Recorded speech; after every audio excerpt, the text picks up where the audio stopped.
produksi adalah seperangkat prinsip-prinsip dan nilai-nilai yang menegaskan tentang benar dan salahnya hal-hal yang dilakukan dalam proses produksi atau dalam proses penambahan nilai guna barang. Dalam proses produksi, sebuah produsen pada hakikatnya tentu akan selalu berusaha untuk menekan biaya produksi dan berusaha untuk mendapatkan laba sebanyak-banyaknya. Dalam upaya produsen untuk melakukan keuntungan, pasti mereka akan melakukan banyak hal untuk memperolehnya. Konsumen dan produsen bekerja sama. Tanpa konsumen, produsen tidak akan berdaya. Seharusnya produsen memberi perhatian dan menjaga konsumen sebagai tanda terima kasih telah memberi barang dan menggunakan jasa mereka tawarkan. Etika pemasaran adalah yang berkaitan dengan prinsip-prinsip moral di balik operasi dan regulasi pemasaran.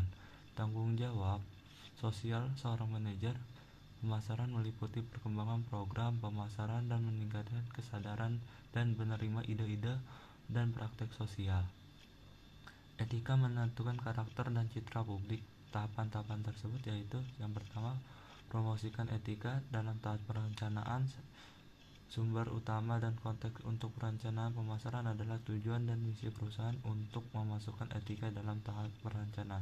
Misi perusahaan harus didefinisikan dalam hal melayani pelanggan dan memenuhi kebutuhan mereka daripada tujuan-tujuan sentris seperti membuat uang paling banyak. Mungkin faktor yang paling penting mempromosikan etika selama fase perencanaan mendefinisikan visi perusahaan.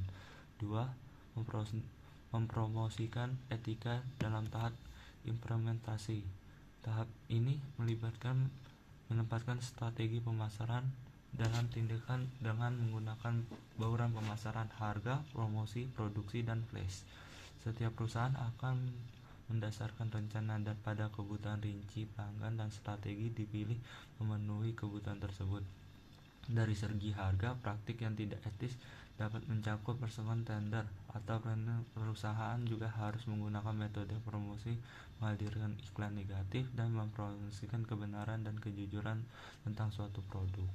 Yang ketiga, promosi etika dalam tahap kontrol. Salah satu metode untuk mempromosikan perilaku etis dalam tahap kontrol adalah bentuk hati-hati terhadap invasi privasi. Sementara mendapatkan data pemasaran harus menghormati hak-hak pelanggan. Mereka anonimus untuk tidak berpartisipasi. Perilaku lain yang tidak etis untuk melibatkan keluarga. Fase kontrol terus pada kelompok besar didasarkan beberapa pelanggan. Etisnya melakukan penelitian pasca pelaksana akan memungkinkan perusahaan untuk mengontrol mengeksekusi masa depan strategi pemasaran. Contoh, pelanggan etika pemasaran dan etika produksi yang dilakukan oleh produk HIT di Indonesia. Produk HIT dianggap merupakan anti nyamuk yang efektif dan murah untuk menjauhkan nyamuk dari kita. Tetapi ternyata murahnya harga tersebut juga dapat membawa dampak negatif bagi konsumen. HIT telah ditemukan zat kimia berbahaya di dalam kandungan kimia HIT yang dapat membahayakan kesehatan konsumen, yaitu perfum dan kiroflux. Dua zat ini berakibat buruk bagi manusia, antara lain keracunan terhadap darah, gangguan saraf, gangguan pernafasan, gangguan terhadap sel pada tubuh, kanker hati, dan lain-lain. Obat HIT ini dinyatakan berbahaya, yaitu HIT 2,1A jenis semprotan dan HIT 17L cairan isi ulang. Departemen Pertanian juga telah mengeluarkan larangan menggunakan untuk pestisida dalam rumah tangga sejak 2004. Hal itu membuat kita dapat melihat bahwa pemerintah tidak sungguh-sungguh berusaha melindungi masyarakat umum. Sebagai konsumen, produsen juga masih dapat menciptakan produk baru yang membahayakan konsumen tanpa inspeksi pemerintah. Kasus pelanggaran etika pemasaran dan etika produksi yang dilakukan oleh produk HIT di Indonesia. Produk HIT dianggap merupakan anti nyamuk yang efektif dan murah untuk menjauhkan nyamuk dari masyarakat atau dari kita. Tetapi ternyata murahnya harga tersebut juga membawa dampak negatif bagi konsumen yang membeli HIT, yaitu telah ditemukan zat kimia berbahaya di dalam kandungan kimia HIT yang dapat membahayakan kesehatan konsumennya, yaitu proposur dan diklorvos. Dua zat ini berakibat buruk bagi manusia. antara lain keracunan terhadap darah, gangguan syaraf, gangguan pernapasan, gangguan terhadap sel tubuh, kanker hati, dan kanker lambung. Obat anti nyamuk HIT yang dinyatakan berbahaya yaitu jenis HIT 2,1A atau jenis semprot dan HIT 17L atau jenis HIT cair yang isi ulang. Departemen Pertanian juga telah mengeluarkan larangan penggunaan diklorvos untuk pestisida dalam rumah tangga sejak awal 2004. Hal itu membuat kita dapat melihat dengan jelas bahwa pemerintah tidak sungguh-sungguh dalam berusaha melindungi masyarakat umum sebagai konsumen. Produksi masih dapat menciptakan produk baru yang berbahaya bagi konsumen tanpa inspeksi pemerintah. Jika dilihat dari undang-undang, PT Megarsari Makmur atau perusahaan yang mengeluarkan produk HIT telah melanggar beberapa pasal, yaitu 1. Pasal 4 hak konsumen adalah ayat 1 hak atas kenyamanan, keamanan, dan keselamatan dalam mengkonsumsi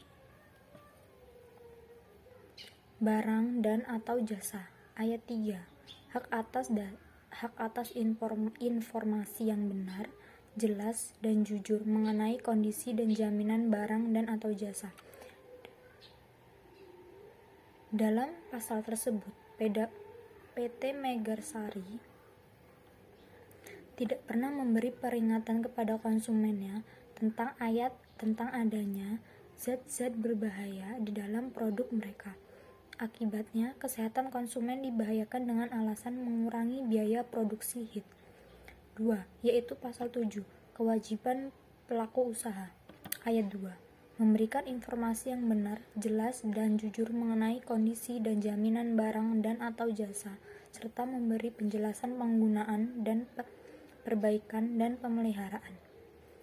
Dalam pasal tersebut, PT Megarsari tidak pernah memberi indikasi penggunaan produk mereka, di mana seharusnya apabila sebuah kamar disemprot dengan pestisida, harus dibiarkan selama setengah jam sebelum dimasuki lagi.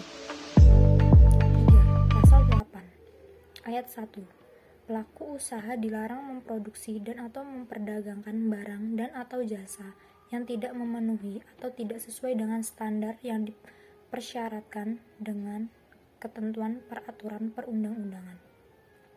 Ayat 4 Pelaku usaha yang melakukan pelanggaran pada ayat 1 dan ayat 2 dilarang memperdagangkan barang dan atau jasa tersebut serta wajib menariknya dari peredaran.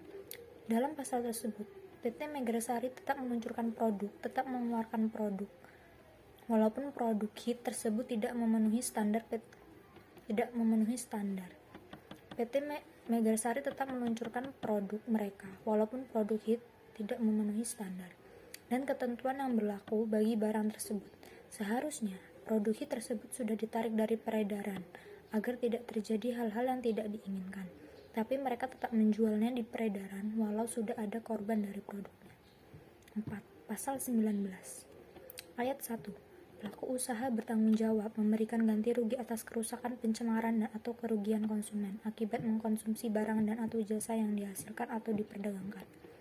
Ayat 2 Ganti rugi sebagaimana dimaksud pada ayat 1 dapat berupa pengembalian uang atau penggantian barang dan atau jasa yang sejenis atau setara nilainya, atau perawatan kesehatan, dan atau pemberian santunan yang sesuai dengan ketentuan peraturan perundang-undangan yang berlaku. Ayat 3 Pemberian ganti rugi dilaksanakan dalam tenggang waktu 7 hari setelah tanggal transaksi. Menurut pasal tersebut, PT Megarsari harus memberikan ganti rugi kepada konsumen karena telah merugikan konsumen. Kesimpulannya, PT Megarsari Makmur sudah melakukan perbuatan yang sangat-sangat merugikan dengan memasukkan dua zat berbahaya pada produk mereka yang berdampak buruk pada konsumen yang menggunakan produk mereka.